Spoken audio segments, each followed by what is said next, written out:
Good day mga ka-Enggi, Kuya Mike. Alright.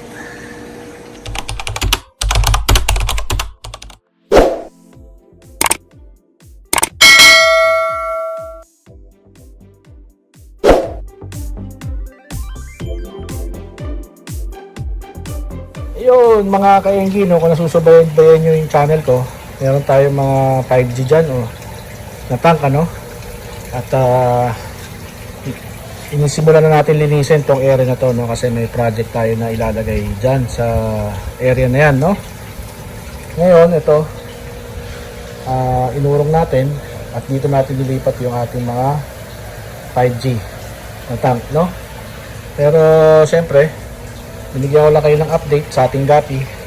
Pero ang ano natin ngayon is itong mga arwana natin. Ayan, nagsimula na ako magbawas ng tubig, nalinis ko na, tsaka itong ating flower horn, no. So baka isipin nyo, pang gapi lang yung ating probiotic. Ayun yung ating probiotic, ano.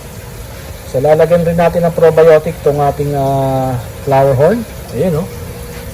Ayun yung ating flower horn, no. Ayun, no. Yan. Tsaka syempre yung ating arwana.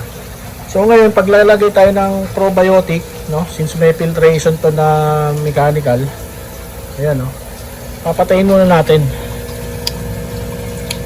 yung kanilang mga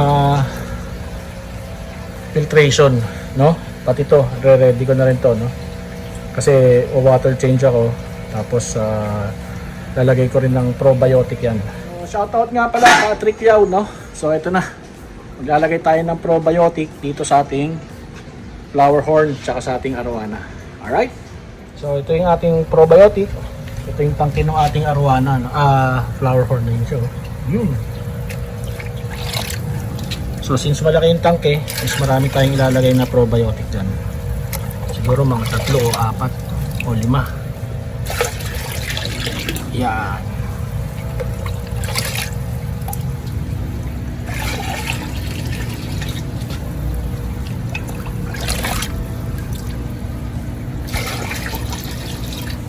Last one.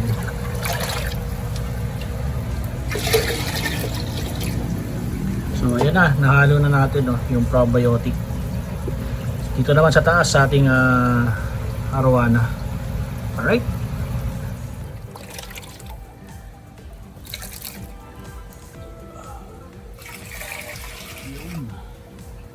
Alright. Ayan mga kainggi, no, so hayaan lang muna natin mag-circulate yung probiotic. Ayan, no, dito tsaka dyan, no. Hindi pa kasi tayo nakapagbawas doon ng tubig. Alright. Yun, kaya natin pinatay yung filtration, no, para mas ma-absorb muna ng ating alagang isda yung mga vitamins, minerals, no, yung probiotic, no, parang magano muna siya, swim bath, no, doon sa ating mga vitamins na nilagay. Alright. Ito, no, sunod natin, linisin natin to kay Cherry. Ayusin na rin natin yung kanyang ilaw. Yan.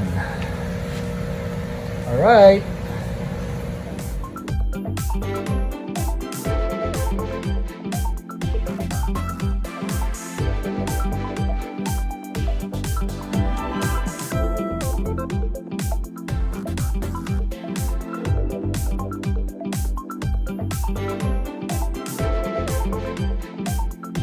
Yun, so tapos na tayo magbawas ng tubig doon sa ating isang tank ng arwana. Ngayon lalagyan natin siya ng probiotic. Alright?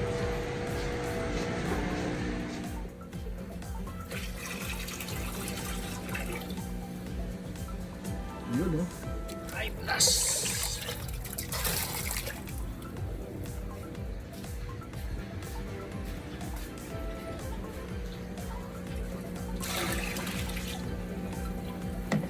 Yun.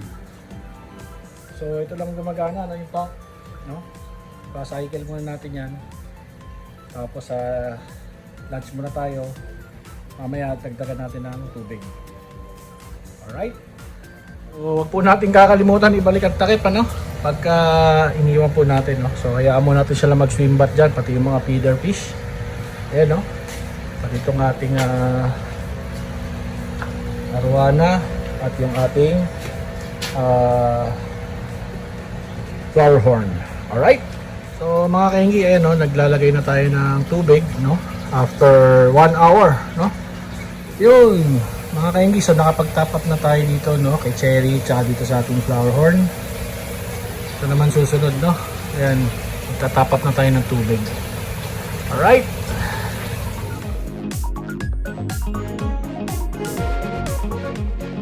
Yun mga kaingi, no? At tapos na tayo mag water change, no? At tignan naman natin maigi ang ating Super Red RDC Arwana. Alright? So yun, no? Mga kaingi, no? Ayan. So yung probiotic natin, hindi lang siya pang gapi, no? So ayan, pwede rin siya sa mga arwana, no? Ayan, no? Tapos doon sa ating flower horn, ayun pa yung isang arwana ko. So ginagawa ko yan, nilalagyan ko dyan kasi para mas maging healthy yung ating alagang isda, no? Alright, yun mga kaingi, no? So kung nagustuhan nyo itong video na to, please consider subscribing, like and share na rin para mas dumami pa tayo dito sa ating community.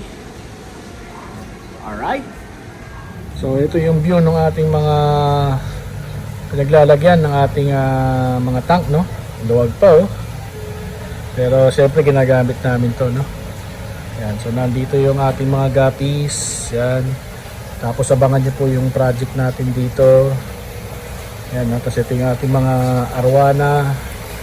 So nag-iisip pa tayo, no, kung anong ilalagay natin banda dito, no? Alright. So mga kainggi, so may nagtanong, ano, anong klaseng probiotic? Generic lang po, no? Nabibili ko lang po sa Shopee or Lazada. Alright. So mga kainggi, alam na this. Bye-bye. Alright.